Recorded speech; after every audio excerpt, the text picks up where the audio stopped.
Please introduce yourself and the office you represent. My name is Stephanie Hovsepian. I'm the Assistant Director for Student Judicial Programs. What is the mission or purpose of your office?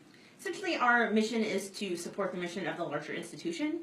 Our goal really is to make sure that students are educated about what the Code of Student Conduct is and that they are held accountable if necessary should they have violated a Code of Student Conduct.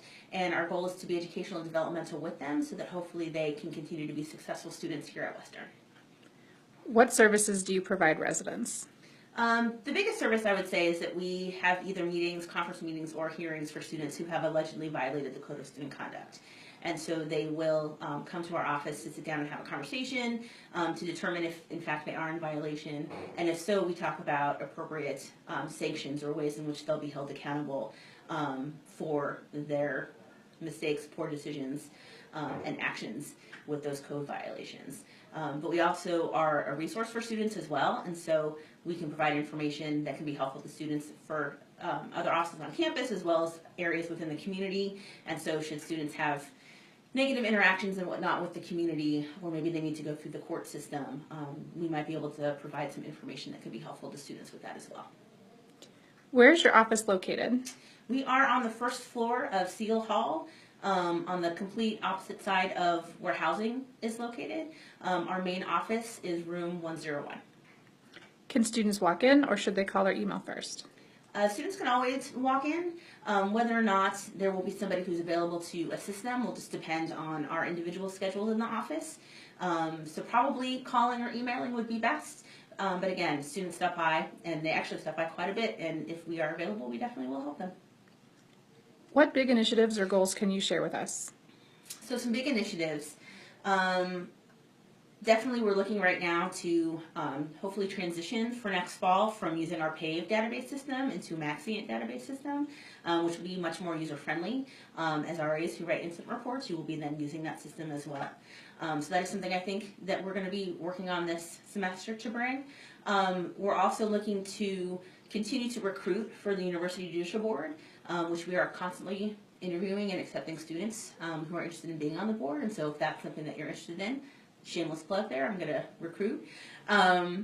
We also are looking to create like a conflict management workshop. Right now, students are involved in verbal or physical altercations.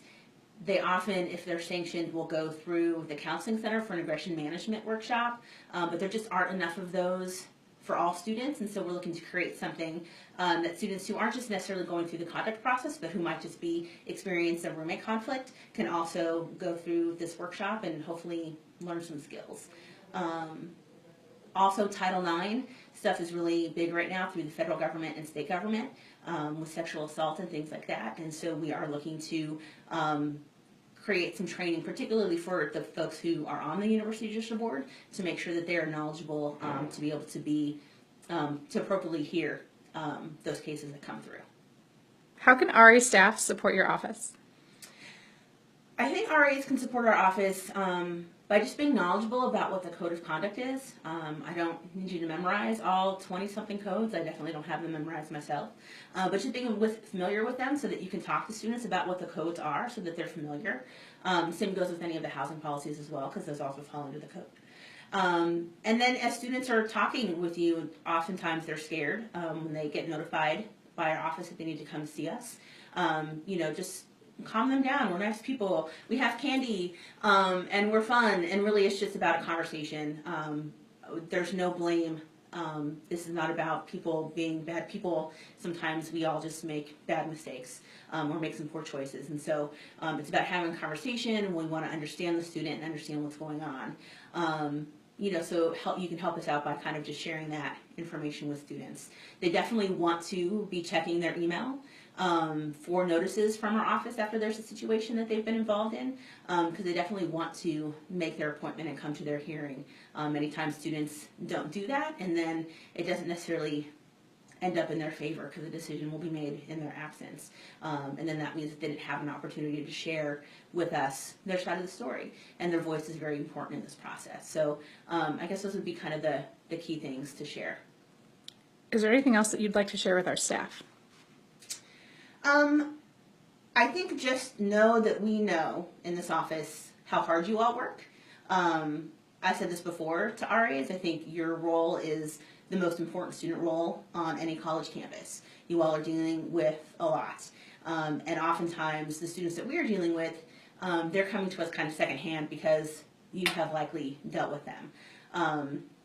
And so know that we know how hard you work and we support the work that you do.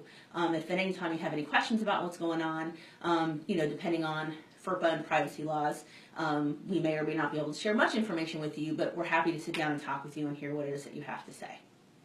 Thank you.